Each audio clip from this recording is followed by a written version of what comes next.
হে everyone, good evening. কেমন আছেন আপনারা? সব ভালো আছেন তো? কেন সুস্থ আছেন?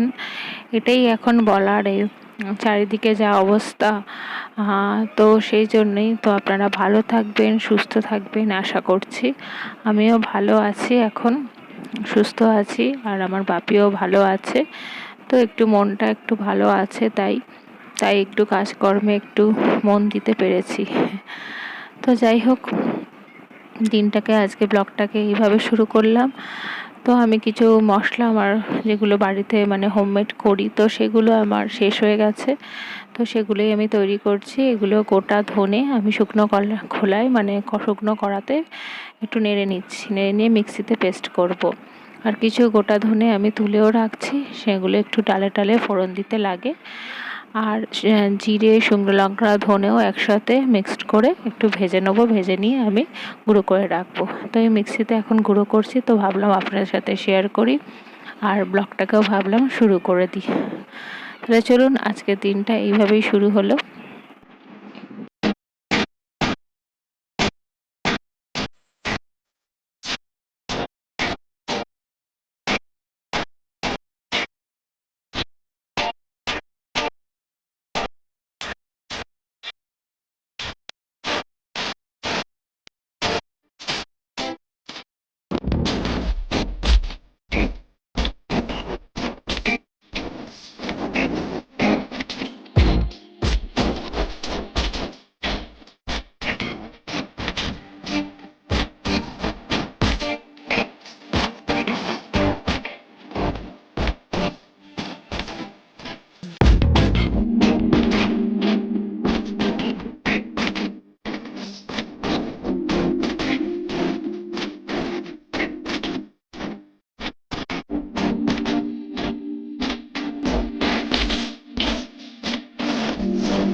ওর বাবার ট্রিটমেন্ট করছে এই ডক্টর সেট দিয়ে। তো আমাকে বলছে মা ভিডিও করো, তাই করলাম। তো গুড মর্নিং ফ্রেন্ডস, আবার একটা নতুন সকাল নিয়ে চলে এলাম। তো আজকে হচ্ছে ওয়েডনেসডে। তো আমার সমস্ত রান্নাবান্না কাজকর্ম হয়ে গেছে, তো আপনাদের আজকে রান্না আর শেয়ার করলাম না। তো আজকে ক্লিনিংটা করছি, ভালোভাবে ডিপ ক্লিনিং করছি। প্রতিদিনই ক্লিনিং করি, ডিপ ক্লিনিং কিছু থাকে না, তাও সেটা আরও ভালোভাবে করছি। তো ভাবলাম আপনার সাথে একটু শেয়ার করি আজকে ক্লিনিংটা। তো সমস্ত কিছু তো দেখানো পসিবল না এত বড় বাড়িতে, যতটা সম্ভব দেখাচ্ছি। তো দেখতে থাকুন।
মেয়ে এগুলো সব খেলে না, তো এই ডল হাউসগুলো সমস্ত রেখে দিচ্ছি ঢাকা দিয়ে, এত খেলনা হয়ে গেছে। তো এই গোডাউনটার মধ্যেই রেখে দিচ্ছি, যেগুলো খেলে না রাখা আছে। তো এই তিনতলা ঘরটাও ভালো করে পরিষ্কার করছি, পরিষ্কারই থাকে, রেগুলার যা ডাস্টিং সেগুলোই করছি।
তো সকালের সমস্ত কাজকর্ম করে আবার বিকেলে চলে এলাম, বলতে পারেন সন্ধেবেলা, এখন 6:30 বাজে। তো ইভিনিংয়ে চা করতে চলে এসেছি, আর মেয়েকে একটুখানি পিডিয়াশিওর গুলে দিচ্ছি, দুধ দিয়েও খাবে। তো চা করছি, আর ডিনারটা রাত্রেই মানে দেরি করেই বানাবো। তো এই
এভরিওয়ান, কেমন আছেন আপনারা?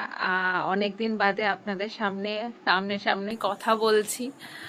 আর তো জানেনই কেন, মানে খুবই এর পর্যায়ে মানে এর মধ্যে দিয়ে আমি গেছি প্রচণ্ড আমরা। তো যাই হোক, এই সব কিছু তো থেমে থাকে না, সব এরমভাবেই জীবন চলে। তো যাই হোক, বললামই আমার বাবার তো প্রচণ্ড শরীরটা খারাপই হয়েছিল, মানে ব্রেন স্ট্রোক হয়েছিল, মানে খুবই ক্রিটিক্যাল। মানে উনি যে 3 দিন কিছুই যে আমাদের চিনতে পাচ্ছেন না, মানে এতটা কষ্ট, মানে আপনাদের বলে বোঝাতে পারবো না। মানে আমি গেছি, মানে আমরা যাচ্ছি, আমাদের চিনতে পারছে না আমার বাপি, মানে খুবই কষ্টকর।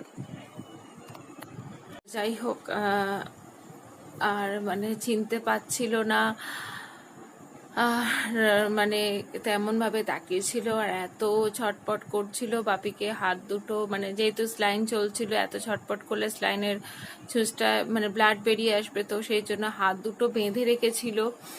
তো এত কষ্ট লাগছিল, মানে কি বলবো, তখন মনে হচ্ছে না জীবনের মানে সমস্ত সবকিছু যেন একটা যেন হয়ে গেছে। এই মানে মানে কি যে এরকম আমি সত্যি জীবনে কল্পনা করতে পারিনি যে আমারও এরকম সিচুয়েশন কোনোদিনও আসবে। মানে কি বলবো আপনাদের, আমি বলে বোঝাতে পারছি না।